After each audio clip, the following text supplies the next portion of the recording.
বাবু, এটা তুমি কি নিয়েছো? নিও না, বাবাই বকবে মা। ওটা কি বলো তো? দেখো আমি বলবো, ও এমন বুঝবে, বলবো ও যেন মনে হবে কতই না বুঝেছে। বাবু ওটা কি জানো? ওটা ওটা হচ্ছে অক্সিমিটার। হ্যাঁ, ওটা বাবার যখন সেই করোনা হয়েছিল তখন বাবার অক্সিজেন লেভেল স্যাচুরেশন চেক করা হচ্ছিল। বুঝতে পেরেছো? হ্যাঁ, তুমি বুঝতে পেরেছো তো? বাবা, এটা বাবাইয়ে, বুঝেছো মা? নিও না, ঠিক আছে? নেবে না তো? হ্যাঁ, গুড গার্ল। একবার তোমার আঙুলটা ঢোকাও তো দেখি। দেখি একবার। একবার দেখিয়েছি, শিখে গেছে।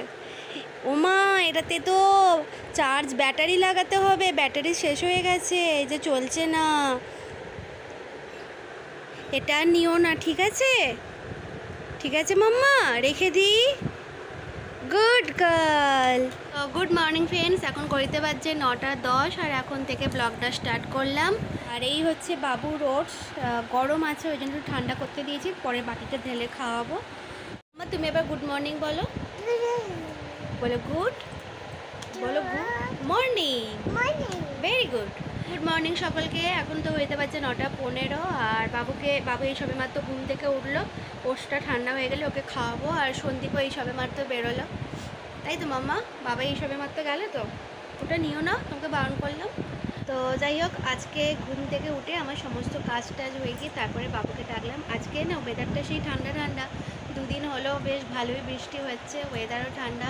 কালকে রাত্রিবেলা যেমন 12টার পরে বৃষ্টি আসলো। আমি সন্দীপকে বলছি যে এই টাইমে বৃষ্টি আসলে ঠিক আছে, কিন্তু তার আগের দিন এমন টাইমে বৃষ্টি এসেছিলো যে মানে যারা বাইরে ছিল তাদেরকেই ভিজে ভিজে আসতে হয়েছে। তার উপরে এমনি বৃষ্টি, জানো এমনিতে বৃষ্টি হলে অতটাও অসুবিধা হয় না, কিন্তু তার সাথে যদি বজ্রাঘাত পড়ে না ভীষণ ভয় লাগে যে বাড়ির বাইরের মানুষটা কখন বাড়ি ফিরবে, সেটাই চিন্তা হয়।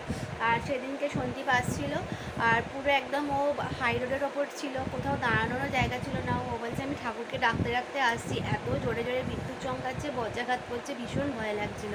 আগের দিন ওরকম হয়েছে, বাট কালকে 12টার সময় বৃষ্টি এসেছে, ওই জন্য ওকে বলছি দেখো 12টা, 12:30, 11টার সময় আসলেও কোনো অসুবিধা নেই, এই টাইমে বৃষ্টি আসুক, সবাই বাড়িতে ঢুকে পড়ুক, তারপরে বৃষ্টি আসুক, ঠিক আছে। বা এরকম রাত্রিবেলা বৃষ্টি হোক, সকালবেলা ওয়েদার পুরো একদম ফ্রেশ হয়ে যাক, রোদ্দুর টোদ্দুর উঠুক, আবার রাত্রিরে বৃষ্টি হোক, সেটা হলে কোনো অসুবিধা থাকে না, তাই না? মানে বাড়ির ছেলেদেরকে সবারই বাইরে যেতে হয়, সবারই একটা চিন্তা হয় যে তারা কখন বাড়ি ফিরবে। তো বাবুকে খাইয়ে দাইয়ে চলো আবার পরে আসছি। আমিও আমার চাটা নিয়ে এসেছি, ওকেও খাওয়াবো, আমিও নিজেও খাবো। চলো মা, খাবে? চলো ওঠো।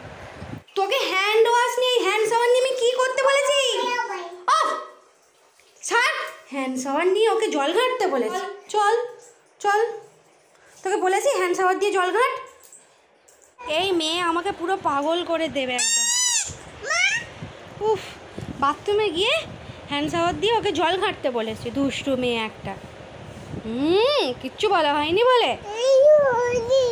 কি কি হয়েছে? সরি বলো, সরি বলো, কান ধরে সরি বলো, ভালো করে কান ধরে সরি বলো, কান ধরে সরি বলো, বলো সরি বলো। সরি যাবে আর বাথরুমে গিয়ে হ্যান্ড শাওয়ারে জল ঘাঁটবে, মনে থাকে যেন। তুমি এখানটা বসো, আমি এবার ছাদে যাই। ওরে বাবারে, আচ্ছা আচ্ছা তোকে নিয়েই যাবো। আচ্ছা আমার এখানে সব কাজ টাজ হয়ে গেছে, এবার ছাদে যাই গিয়ে আজকে, কারণ যেহেতু মেঘলা করে আছে না, জামা কাপড়গুলো শুকোবে, একটু উল্টে দিয়ে আসি। আচ্ছা তুমিও যাবে? এখন বাজছে পুরো 11টা বাজে, একটু আধ ঘন্টা পরে বাবুকে খাওয়াতে নিয়ে যাবো। বাবুকে খাইয়ে চান করিয়ে আমি এখন নিজে খেতে বসলাম। আর আজকে দুপুরের লাঞ্চে ছিল ভাত, ডাল, চিংড়ি মাছ দিয়ে আলু দিয়ে, চিচিঙ্গা দিয়ে একটা তরকারি, মাছের ডিমের বড়া, যেটা খেতে আমার ভীষণই ভালো লাগে, মাছের ঝাল আর আমের চাটনি। তো বাবুকে খাইয়ে দাইয়ে আমি নিজে খাওয়া দাওয়া করে নিয়েছি। আর এখন ঘড়িতে বাজছে হচ্ছে 2টো। বাবু নিচে ঘুমিয়ে পড়েছে, ওই জন্য আর ওকে ওপরে নিয়ে আসেনি। আর এমনিতে তো আজকে আমার কাজের ছুটি আছে, তো তাও বাবু আজকে ওর ঠাম্মির কাছে নিজে শুয়ে ঘুমিয়ে পড়েছে। আবার যদি তুলে ওপরে নিয়ে আসতে যাই তাহলে উঠে পড়বে, ওই জন্য আর নিয়ে আসিনি। আর কাল তো আমার অ্যানিভার্সারি, আর আমি কিছু ড্রেস অর্ডার করেছিলাম, সেই ড্রেসগুলো আজকে এসেছে। কালকে 2টো এসেছে, আজকে একটা এসেছে। মানে আমার বাপি টাকা দিয়েছিল, সেই টাকা দিয়েই কিনেছি আর কি, দেখাচ্ছি দাঁড়া। তো এই 2টো কম্বো ছিল, এই 2টো নিয়েছি। এটা হচ্ছে একটা বোটল গ্রিন কালার, একটা ব্লু কালার। এগুলো রেগুলার ইউজের জন্য, আমি অফিসে যাব বলে এটা নিয়েছি। আর এই একটা নিয়েছি, এটা আমার ভীষণ পছন্দ হয়েছে। এই যে এরকম কাটা কাটা মতো, মানে দুটো সাইড কাটা, এই যে এরকম মাঝখান থেকে একটা কাটা যাবে, এই সাইড থেকে এরকম কাটা যাবে। এই যে খুব সুন্দর লাগছে, আমি একটু জিন্সের সাথে পরে দেখলাম, বেশ সুন্দর দেখতে লাগছিল। তিনটেই আমাকে একটু সাইডে মুড়তে হলো, এই এতক্ষণ ধরে বসে বসে মুড়লাম আমি। এটা আমি কালকে পরবো। এই জামাটা ভীষণ পছন্দ হয়েছে, আর কালারটা না ওই কি বলবো, ওই জামজাম কালার মতো। এখানে কালারটা অতটাও ভালো লাগছে না, কিন্তু সামনাসামনি কালারটা আমার ভীষণ পছন্দ হয়েছে। এগুলো আমি আমার বাপির টাকা দিয়ে নিয়েছি, আর একটা অর্ডার করেছি, সেটাও আসবে।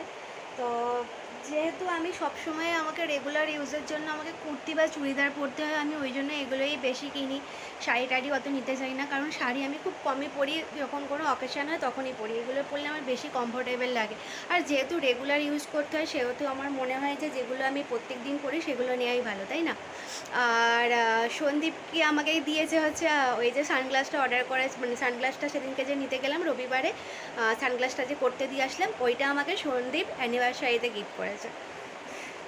আর আমি ভাবছি সন্দীপকে কালকে কিছু কিনে দেবো, জামা প্যান্ট দেখি, কালকে অফিসে যাবো যখন, তখন ওখান থেকে কিছু ওকে কিনে দেবো ভাবছি। আর সন্দীপকে বাপিও টাকা দিয়েছে, ও বাপির টাকায় কি করবে জানি না, ওকে ওর টাকা দিয়ে দিয়েছি আমি।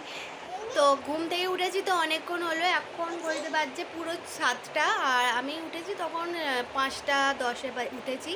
3:30টার সময় শুয়েছি, 3:30টার সময় শুয়েছি, 5:10ও ঘুম ভাঙছে না, এত ঘুম পাচ্ছে কি বলবো, আজকে ভীষণ ঘুম পাচ্ছিল, আর 1.5 ঘন্টার ওপরে ঘুমিয়েছি কি। তো যাই হোক, এখন সন্ধে দিলাম, বাবুকে সুজি খাওয়ালাম, এবার নিচে নিয়ে যাব। চলো মা, নিচে যাবে, এ দেখ পোকাগুলো আসছে, চলো। এখন আমি চলে আসলাম হচ্ছে রান্নাঘরে, আর বাবুর জন্য বানাচ্ছি, মানে বাবু যতটা না খেতে ভালোবাসে তার থেকে সন্দীপ খেতে একটু বেশিই ভালোবাসে। রোজই বলে মাখানা করে রাখতে পারো না, মাখানাগুলোকে ড্রাই রোস্ট করে রাখবে, প্রত্যেক দিন এসে খাবো। তো ওই জন্য মেয়ের জন্য, মেয়ের বাবার জন্য, দুজনের জন্যই বানাচ্ছি হচ্ছে এখানে মাখানা, মানে বানাচ্ছি বলতে জাস্ট মাখানাগুলো একটু ভেজে নিচ্ছি। তো এই যে দেখো, এই হচ্ছে মাখানা, এগুলো আমি অনেকক্ষণ ধরেই ভাজছিলাম। তো ভাজার পরে তারপরে আমি একটু নুন দিয়ে দিয়েছিলাম, আর এটা কিছুই না, শুধু নুন দিয়ে আর একটু বাটার বা ঘি দিয়ে ভাজলেই হয়ে যায়, বেশ ভালো খেতে লাগে, পুরো পপকর্ন টাইপের খেতে লাগে কি। আর বাবু খেতে পছন্দ করে, আবার সবসময় খায় না, এরকম ব্যাপার, ওর ইচ্ছার ওপর ডিপেন্ড করে কখন খাবে কখন খাবে না। আর আজকে আমাদের বাটারটা শেষ হয়ে গেছে, ওই জন্য আমি একটু ঘি দেবো, আবার এই ঘিয়ের ডাব্বাটাতে ঘি ছিলই না বেশি, আবার একটা নতুন ডাব্বা কেটে সেখান থেকে আবার ঘি দেবো। আর তারপরে আমি গোলমরিচ দেবো একটু, গোলমরিচটা আবার বেশি ইউজও করতে পারি না, কারণ আমার মেয়ের আবার প্রচুর ঝাল লাগে, ওকে যে আমি কী করে ঝাল খাওয়াবো শেখাবো সেটাই ভাবছি। একটু যাই ঝাল দেবো কিছু, তেমনি এত করবে, কিছুইতেই ঝাল দিতে পারি না, কী করে যে ঝাল খাওয়া শিখবে কি জানি। মাখানাটা হয়ে যেতে আমি এখানে একটু সিমুই করছিলাম, সিমুইগুলো আগে একটু ঘিয়েতে ভালো করে ভেজে নিলাম। আর এই যে দেখো সিমুই রেডি হয়ে গেছে, বাট সিমুই সেরকম হয়নি, কারণ অনেকটা সিদ্ধ হয়ে গিয়ে সিমুইটা পুরো বসে গেছে, মানে গলে গেছে, সরি। তো যাই হোক, আর কি করা যাবে। তারপরে এখানে আমরা মুড়ি খাবো বলে একটু মুড়ির চাট নিলাম, এটা হচ্ছে বাবুর মুড়ি, ওর ওই মুড়ি আলু সিদ্ধ আর শশা দিয়ে, আর আমাদের একটু শশা পেঁয়াজগুলো বেশি করে অ্যাড করেছি। এখন করতে পারছি হচ্ছে রাত্রির 10টা, বাবুকে এই সবের মধ্যে খাওয়ানো হলো, ওকে ওই আজকে দুধ রুটি খাওয়ালাম। আর এখানে আমাদের আজকে ভাত হয়েছে, বাপরে ভাত কি গরম, তো এইটাতে আমাদের ভাত আছে, আর এতে আছে হচ্ছে সোয়াবিনের তরকারি, এইটা দিয়ে আমি আজকে রুটি খাবো, কারণ আমি আজকে ভাত খাবো না। এই তরকারিটা সকালে হয়েছিল, সন্দীপ অফিসে নিয়ে গেছিলো, বাকিটা ছিল সেটা ফ্রিজে রাখা ছিল, এটা এখন গরম করে খাবো। আর এখানে তো সিমুই করেছিলাম, সিমুইয়ের একদম কি বলবো, সিদ্ধ হয়ে গিয়ে একদম গলে গেছে পুরো। আর এদের তো রুটি আছে। মাম্মা এদিকে চলে আসো, মাম্মা এদিকে এখন উনি কাজ করছেন থার্মোকলে। সন্দীপ যে এখানে কাজ করছে, এটা কিন্তু কোনো বিয়ে বাড়ির অর্ডার নয়, এটা হচ্ছে শ্রাদ্ধ বাড়ির অর্ডার, মানে শ্রাদ্ধ বাড়িতে অনেকে যখন বয়স্করা কেউ মারা যায় তখন সেই রথ মই টই করে না, সেটাই বানানো হচ্ছে। আমাদের পাড়াতেই একজন মারা গেছে, তো তাদেরই অর্ডার আছে, একটা রথ হবে, মই হবে, দোলনা হবে, এই সমস্ত কিছু হবে। তো এইগুলোই ও এখন বানাচ্ছে, আগে কেটে কেটে রেখে দিচ্ছে, তারপরে আবার আঠা দিয়ে জুড়বে। তো চলো যাই হোক, এখানে মেয়ে এখন বাবার সাথে দুষ্টুমি করছে, আমাকে ওকে আগে ধরতে হবে, এক্ষুনি না হয়তো সন্দীপ রেগেই যাবে, বলবে খালি ভিডিও করা। তো চলো তাহলে আজকের মতো ব্লগ এখানে এন্ড করছি, দেখা হচ্ছে তোমার সাথে আবার নেক্সট ব্লগে। টাটা, বাই, গুড নাইট।